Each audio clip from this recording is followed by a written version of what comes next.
Hi, and welcome to the UnLearn Show. Let me try and save you some time and let you know what you can expect from this video. The key principles of this video. Let's go. Well, we'll be discussing mainly about pain points. We will use the principle of inversion to kind of bring pain points to light, to create our compete mindset.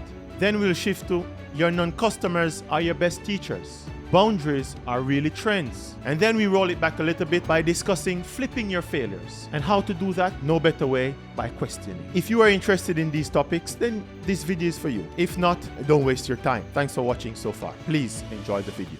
Hi, welcome again to the Undefined, Unlimit, Unlearn, Rethink, the UnLearn Show with Jamie and Fritz. Thanks for staying with us. Thanks for being here. The truth. We are now rethinking, we are now examining, we are dissecting, tearing them apart and seeing what they're made of. We are unlearning preconceived notions, things that were before seen as the standard, the boundaries, limiting, defined. We are undefining. Dr. Fritz Pinnock. Fritz, welcome again. Thank you, Jamie. Captain Jamie, good, thank you. Yes, and for today, we are going to look or seek to investigate a little bit more about pain points. And pain points is particularly important if you're going to excel in any industry or you are a budding entrepreneur.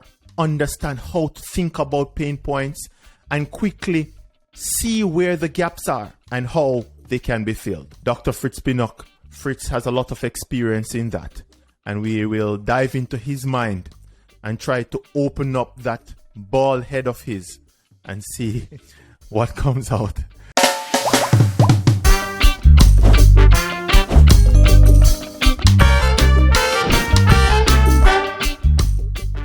Pain points, undefined, unrealized opportunities. Opportunity, yes. How should we think about pain points?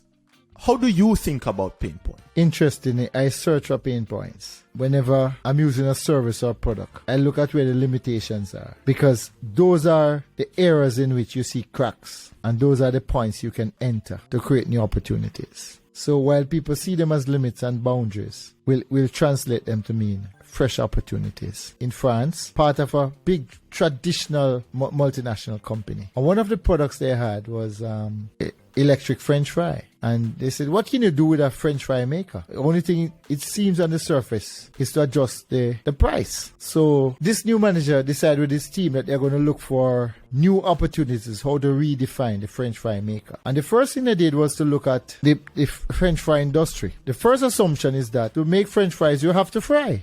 Then to fry, you need lots of oil. So those are the pain points, because the oil, when it gets hot, it smells up the room. It's hard to dispose of. It's dangerous. The oil becomes fatty, greasy, high in cholesterol. The French fry maker. So they say, how can we make a French fry maker without frying? That was the advent of the air fryer. So they made a French fry maker without frying. One thing is for sure, humans don't experience pain with the same magnitude as they experience pleasure. Now, it could be defined as the opposite of pleasure point. Because, for example, have you ever lost $1,000? You remember it for weeks and months and years. You tell the story. I remember when I lost $1,000. Now think of the same. How often you find $1,000. And the next 2 days you might tell somebody you find $1,000 and how good it feels. But then as soon as you spend the $1,000, you forget about it. But you remember the loss with greater proportion than what you will remember of the pleasure or finding the equal or same amount of pleasure that was gained from the sum that was found. So human beings naturally experience pain in a greater magnitude than how they experience pleasure. Interesting. Yes. So, how do you then change that mindset? How do you change your mindset to make it a part of you? To think boundary expansion and to use the common term outside of the box. Very good. It goes back to a fundamental question. In seeking for opportunities, I can use two basic trajectories. I can compete or I can create. As long as I'm competing, I'm going to start by saying, who is the best in this business? I want to find them what they do, and then I start to benchmark. And that is like saying, I want to find an industry leader. If he's losing money, my aim is to lose less money. Right. But there's a new approach to say that. I don't compete. I create. And by creating, it's going to put your mindset to boundaries. And boundaries don't become limits, they become starting points. But in this whole notion of pain points, you learn more not from your customers, but from your non-customers. Right. Because if only 20% of the students would qualify to go to tertiary or university level, why?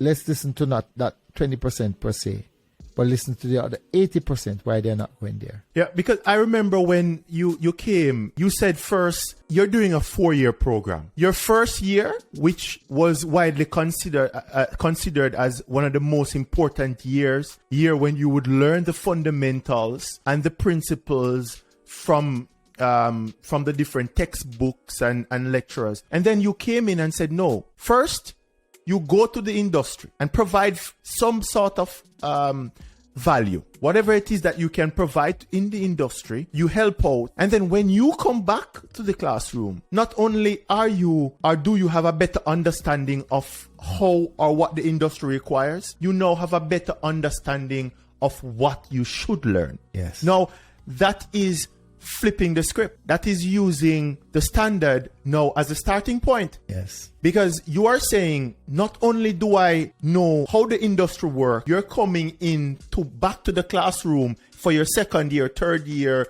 or final year, whatever it is. And you're saying, no. That's not what I need to learn. This is what I need to learn. Can you guide me down that road of learning? Now, if you could state 3 things that defines that mindset, what are the 3 things or high-level things or key areas that you would use to define the mindset that is required for identifying pain points? Very good. The first thing is vision. You have to look out, look beyond where you are. In other words, you can't be looking down and expecting to see something bigger than what you're looking at should be much bigger. Your field of vision should be bigger. So that's the first thing. You have to look out. The second thing, you have to see the boundaries as fluid. They were somebody's imagination. Interesting. And they can be changed.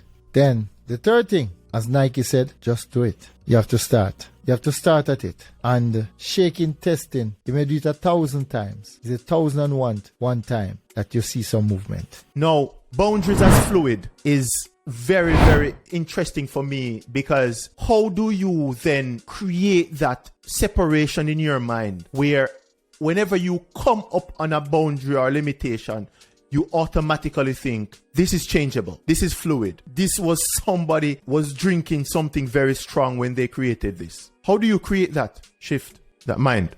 It has to be a deliberate thing, because it's easy for us. One of the main challenges is human nature. Humans, by far, we have to learn to accept that we are vulnerable at the core, no matter how big or bold we may seem on the outset. And it's facing our vulnerability and giving ourselves permission to fail. Because to make that shift is not always a sure movement. It is stepping out in unknown waters. So we have to give ourselves permission to fail and see failure not as something to avoid, but as a part of success.